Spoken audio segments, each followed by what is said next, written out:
So ఒక love ఒకటి start అయినప్పుడు మనము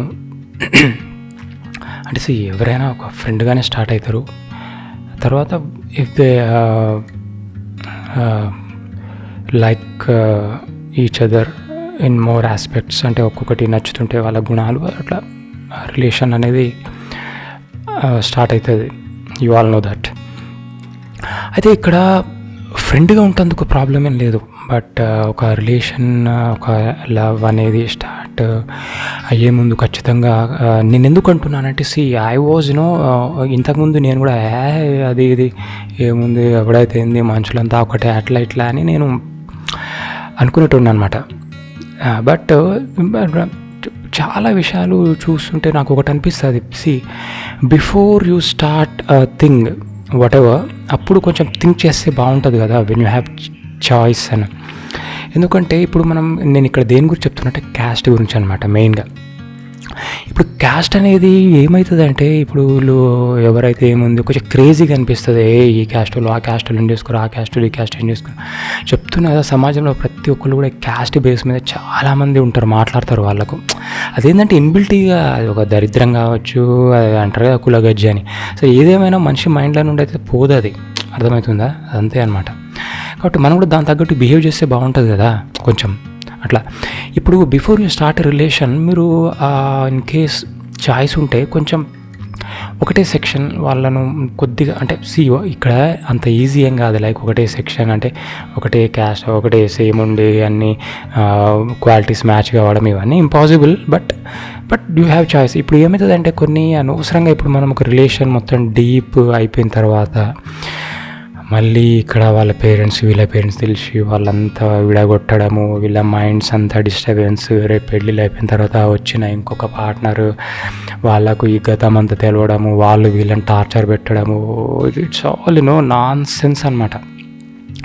ఇన్ కేస్ సేమ్ క్యాస్ట్ ఉంది అనుకోండి ఫర్ ఎగ్జాంపుల్, అంటే ఇక్కడ ఇంకోటి కూడా ఉంది, some parents they may accept inter caste, but అది అందరి వల్ల కాకపోవచ్చు. ఎందుకంటే ఆల్ ఆర్ నాట్ అని అందరూ ఓపెన్ మైండెడ్ కాకపోవచ్చు. కొంతమందికి మైండ్లో కులం అనేది పెద్ద అది ఒక రేంజ్లో మొత్తం చెక్కి ఉంటుంది. So they cannot think openly. So అట్లాంటప్పుడు మనకు ఇప్పుడు టీనేజ్లో ఇన్ కేస్ ఇప్పుడు మీరు ఒక రిలేషన్ స్టార్ట్ అవుతున్నప్పుడు మీకు ఏదైనా డౌట్ వస్తే ఫస్టే చెప్పేయాలి. ఒకవేళ పేరెంట్స్కి మనం హింట్స్ ఇస్తుండాలన్నమాట. ఫర్ ఎగ్జాంపుల్ ఈ క్యాస్ట్ ఫ్రెండ్, ఆ క్యాస్ట్ ఫ్రెండ్, ఇట్లా హింట్స్ ఇస్తుంటే వాళ్ళు పేరెంట్స్ రెస్పాండ్ అవుతుంటారు కదా ఏంది ఎట్లా అనేది, దాన్ని బట్టి మనం ప్రొసీడ్ కావచ్చు. అంతేగాని తర్వాత చెప్దాం అని మొత్తం డీప్ అయిపోయిన తర్వాత చెప్పారనుకోండి, దట్ విల్ బీ లాస్ అనమాట, వేస్ట్ టు ద రిలేషన్. కొత్త ఫస్ట్ నుంచి కొంచెం ప్రిపేర్ చేస్తే ఇన్ కేస్ పేరెంట్స్ మంచిగా రెస్పాండ్ అయ్యారు అనుకోండి, రెస్పాండ్ అంటే చూద్దాంలే అంటే నాకు ఫలానా ఒక ఫ్రెండ్ ఉన్నారు, ఒక ఫ్రెండ్ ఉన్నాడు ఇట్లా వద్దు అని అంటేనేమో మనం కూడా కొంచెం ఫ్రెండ్లీగా ఉండి దాన్ని కట్ చేయడం బెస్ట్. లేదు అంటే అంటే నేను ఒకటి చెప్తే, ఇప్పుడు ఈరోజు ఒప్పుకున్న వాళ్ళు రేపు ఒప్పుకోకపోవచ్చు అని కాదు,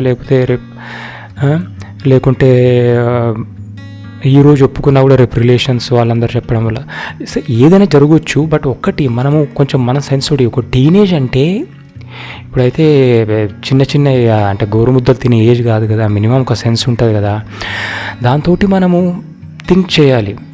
మనము అంటే నేను కాదు, టీనేజర్స్ దే కెన్ థింక్ అనమాట. అది ఆ రిలేషన్ అవుతుందా, రేపు ప్రాబ్లమ్స్ వస్తుందా, నా వల్ల ఫలానా ఒక అబ్బాయికో లేకపోతే నా వల్ల ఒక అమ్మాయికో ఇన్సిడెంట్స్ జరుగుతుంటాయి కదా ర్యాండమ్గా, వాళ్ళు వీళ్ళు చూస్తుంటాం, మీరు కూడా వినే ఉంటారు. కానీ మనది వచ్చేసరికి ఏం కాదు, ఐ విల్ హ్యాండిల్ ఇట్ అది ఇదని అనిపిస్తుంది. కానీ ఆ క్షణం అట్లా అనిపించినా కూడా definitely they are the problems అనమాట, లయింగ్ అండర్నీత్, అవి కింద ఉంటాయి కదా ప్రాబ్లం అనేది. అందుకని కొద్దిగా ఆలోచిస్తే రిలేషన్ అనేది ఎప్పుడు కూడా అదొక తాత్కాలికంగా టెంపరీగా ఏదో టైంపాస్ చేసినామా 1 year 2 years అనేది ఉండొద్దు. అంటే సరే అట్లాంటి రిలేషన్స్ ఉంటే అది వేరు, బట్ నిజానికి ఒక మంచి రిలేషన్ అనేది ఒక మంచి బూస్ట్ ఇస్తుంది అనమాట. ఒక లైఫ్కి ఒక ఏదైనా సాధించాలన్నా ఒకరికొకరు తోడు ఇవన్నీ ఉంటాయి. అట్లాంటప్పుడు అన్నీ చూసుకొని చేయడం బెస్ట్. అన్నీ చూసుకోవాలంటే ఇప్పుడు నేను ఇంపాసిబుల్ ఏం చెప్పట్లేను, బట్ ఒక చాయిస్ ఉంటే మీరు చూసి చూస్ చేసుకోవడం వల్ల కొంచెం చేస్తే బాగుంటుంది. అందరికి సాధ్యం కాకపోయినా కొంతమందికి సాధ్యమయ్యే ఛాన్సెస్ ఉంటుంది కదా. సాధ్యమైన వాళ్ళు కూడా థింక్ చేయకపోతే వేస్ట్ కదా. So for them, yeah, thank you.